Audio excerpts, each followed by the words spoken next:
what happens. I get there. My knees start shaking. I'm telling you, that's the first time a Baptist has ever danced on that stage. I'm telling you that for a fact. Okay, so I heard this story the other day. It just kind of get me into the message. So there's this little girl, and she's in science class, right? And she says to the teacher, they're talking about whales anatomy, and she says, Jonah survived in the belly of a whale for 3 days. And the teacher says, while a whale is big, its stomach is actually really small. So it's impossible for a man to survive there. And she says, okay, well, when I get to heaven, I can ask Jonah. And the teacher says, well, what if Jonah's not in heaven? And she says, okay, well, then you can ask him. Oh. Well, some of you might get that a little bit. I'm not sure if I'm allowed to say that in church, but I just did. Okay, so here we go. Jonah often gets a bad rap because people say, he knew exactly what God wanted him to do, but he went the opposite way. And I can really relate to Jonah because I feel that way in my life as I was growing up. So a little bit about me. When we were growing up, my family, we were Creasters. For those of you who don't know what that means, it means we went to church 2 days a year, Christmas and Easter. Okay, that was it. So we didn't really know that much about God. But then, as I was growing up, when I was 10 years old, my dad ended up leaving, which really bonded us as a family. And one of my mom's friends who'd been with her through it all showed her the way. And through that, she brought us along with us. So when I was young, even though my dad left, that ended up being a great thing for our family by bringing us to the Lord. So we were doing that, and I accepted my calling. First few years, I was like, I knew what God wanted me to do. God was like, hey, Michael, I really want you to be in the ministry. I really want you to be a pastor. Yes, a pastor. Pray for my church now. But he wanted me to be a pastor, right? And I accepted that growing up. But then I became a sophomore in college. A sophomore in high school. And what happens when you get that age? It's no longer cool anymore. People are like, oh, you want to be a pastor? Like, you're not going to make any money. You're not going to have any fun. Because Christian life, people think it's no fun. People think it's restricting. You're not allowed to do anything. Well, I can tell you, it's exciting, and it's the most exciting. Like this right here, I would never do this, okay? What about if you're just sitting around and God says, hey, go speak to that random person you've never talked to before and tell them about Jesus? If that doesn't excite you, look, your adrenaline will be pumping when that happens. I can tell you that for a fact. So, growing up, I accepted that first, didn't accept it. Then I was going into my senior year, and I was trying to fill this void. Okay, there was a hole that God had put there that only God could fill. And I was trying to fill it with everything. I was trying to fill it with, partying. I was trying to fill it with girls. I was trying to fill it with other things that were never going to fill this hole. Only God can fill this hole. And I went to a Christian college, and I decided, I was going to be a Christian counselor. I was going to appease God. Okay, I was going to be like, hey, I won't work in the ministry. I'll be a Christian counselor, though, so that'll appease him. So I said that. The coach ends up leaving. I play soccer there. He ends up leaving that college and going to a different college. And I was confused. I was like, God, I thought this is what you wanted from me. Coach left. He invites me down to Tennessee to go play for him there. So I go down to Tennessee, play there. But while I'm there, I get homesickness. And I'm still a Christian counselor, so I'm still appeasing God. And I'm practicing, and really, I didn't even enjoy soccer anymore. Something that was such a love in my life, I just didn't enjoy it anymore. Because I was trying to fill that hole that only God can fill with soccer. And I remember practicing, and next to it, there's a building, and it said theology on it. And I can remember it clear as day, God saying to me, you're not going to reach your maximum potential in soccer until you've given me your life. And from that point on, he just continued to hammer me with that. I ended up leaving Tennessee, coming home, going to community college for a year. And I played soccer there, and I still was trying to appease God. And then eventually, recently, I just gave in to God. I said, you know what? I'm going to do what you want. And I go to Lancaster, right? So I go to this Lancaster Bible College. I give them all my credits. I'm like, hey, what can I do? Like, what can I do? Still trying to be like, maybe I can be a Christian counselor. And I'm like, give them all my credits, and they say, guess what? There's only one major that you can complete in 2 years, and it's biblical studies. So I was like, all right, you got me. All right, I'll do it. So finally I gave in, okay? So here's the thing. Have you ever watched a movie twice? What happens the second time you watch it? You notice things that you didn't notice the first time that relate to the big picture, because now you see the turning points that you didn't see.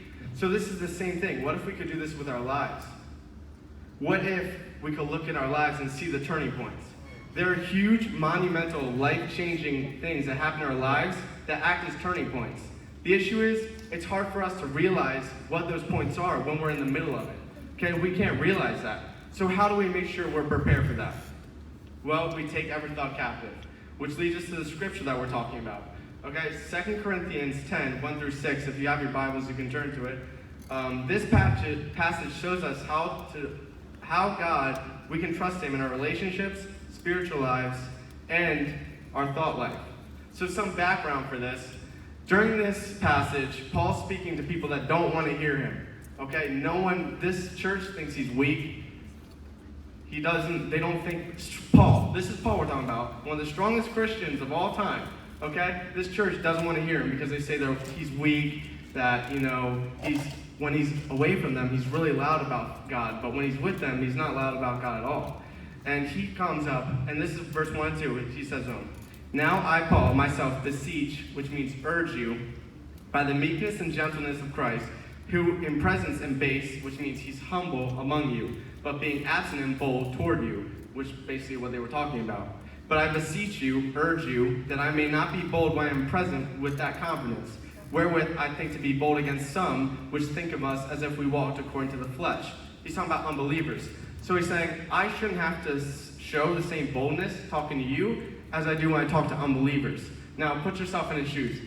If you're talking to one of your friends that doesn't believe in God, and you're trying to witness to him, would you tell them, I'm really struggling in my prayer life.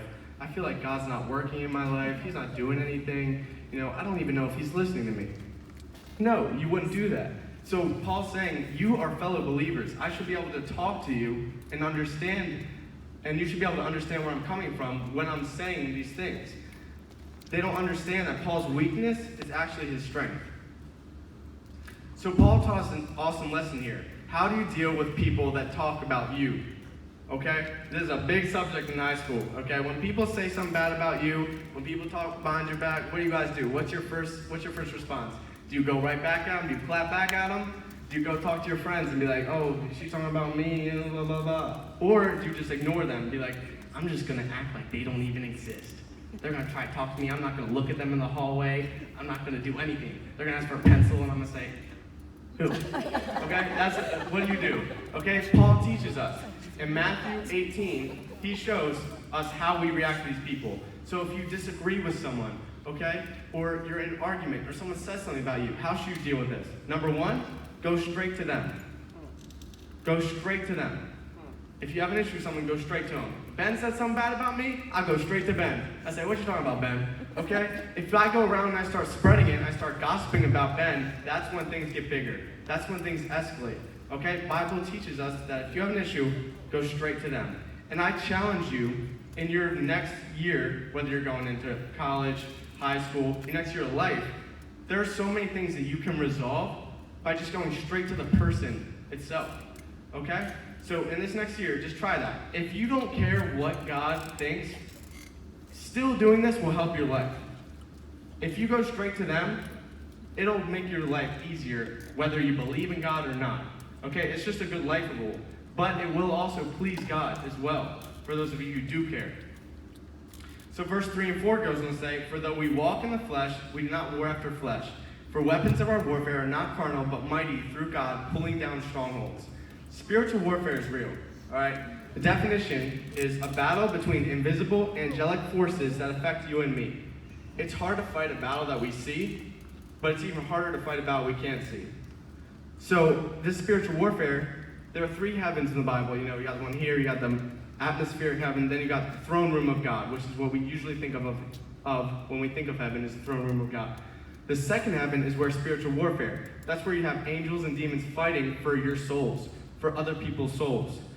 So, I'm gonna be real with you guys. I don't care if you guys think I'm crazy on this, but I'm gonna go at it. So on Monday, I was like thinking to myself, I'm feeling no spiritual warfare over preaching this Wednesday. It's the first time ever. I'm like, there's something up. Like, there's nothing. Like, I'm not nervous. Everything's going smoothly. I was like, there's no big deal. Then yesterday, it hit me like a train.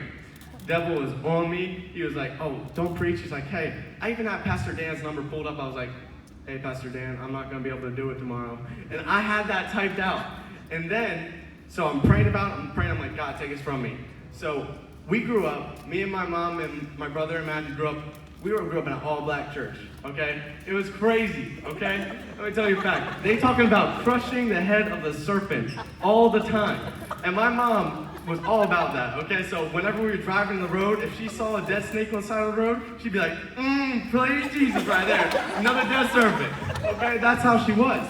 And so I'm running yesterday night, and I was praying, and I'm like, God, I know you want me to do this, but I don't feel like doing it. So I'm praying, I'm running, and something happened where a car went by, and it ran over something. I was like, what the heck? I run past it, it's a dead snake. A dead snake in the road. I was like, hey, I already know I won this. Amen, right here. I already know I won this war. Okay, that was just something that he showed me. And if we keep going on for this, warfare, what does warfare actually mean? It means campaign, which is a long-lasting battle of a large scale. Warfare is not one thing. You're not going to deal with the devil one day. You're going to deal with the devil your whole life. It's going to be a long-lasting war. But here's the thing. You're fighting a war you've already won. God's already won this war.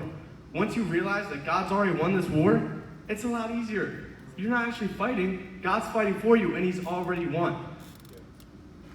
Which leads us to the last part of the verse, which shows that only God has the power to defeat strongholds, addictions, generational sins. Like, look at me, for instance, just to be real, my grandfather cheated on my grandmother, they got divorced. My dad cheated on my mom, they got divorced. What's that leave? Me. If I live by myself, what's going to happen to me? Why would I be any different than them? Generational sin. That's how it works. And the harder that I try to not be like them, the more I will be like them. Because I can't do it by myself. Only God has the power to break that bond. So if I try my hardest, I can try my hardest. My hardest is filthy rags to God. I can try my hardest and I'll still, why not? Why wouldn't I end up like them? Anyone is capable of any sin while living in the flesh. Okay? So you have to really trust God with that. Which leads us to verse 5. Casting down imaginations, which is another word for arguments, casting down all arguments, and every high thing that exalts itself against the knowledge of God. That's pride. Pride will keep people from seeing Jesus in you. And bringing into captivity every thought to the obedience of Christ. How many people have had some crazy thoughts in here? Oh, only a few of you. Got a group full of liars. Okay, so one of my crazy thoughts was, in school you're sitting there and you're in history class, it's really boring. Okay, so you just start dazing off. One of my things is I'm dazing off and I think what if a crazy gunman came in this room? How would I hide behind this door? He'd come right around, I'd snap the door, kick him in the face, news would come, I'd be a hero, it would be awesome. Okay, that was just one of the crazy thoughts I had. Look, you don't control everything that comes to your mind. Okay? You can't. You can't. The devil puts things in your mind. Things you look at put things in your mind. Here's a great analogy for you. Because some people think maybe just because I think this, it's a sin. Imagine you're at a gate, okay? You're the gatekeeper. You can't control what comes to the gate, but you can control what you let in the gate, okay? So imagine that. You can't control the thoughts that come, but you can control what you let in.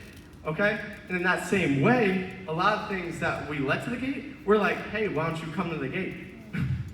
Like things like Instagram, Snapchat, music, things we put in our minds. Those are things that we're like, we kind of tempt ourselves into doing some things. Like some things on Instagram, there are some pictures I see that I just have to unfollow that person. I just don't want that temptation. Okay? That's things that are coming to my mind that I just don't want to battle with that. And that's some things that you'll have to come with in your own life. Just right, I don't want to deal with that. You see a pretty girl, it's not a sin to go, she's pretty. But it's probably a sin to go, she is pretty. That's probably a sin. I'm probably thinking about that a little bit too much. Okay? It's not a sin to think, it's a sin to dwell on it. And that leads us to verse 6. And having readiness to revenge, punish all disobedience, when your obedience is fulfilled. Now, look, you all know me. You know I play sports. You know I would love some revenge, okay? You know I love to revenge some people. But here's the thing. The second part of this verse is more important than the first.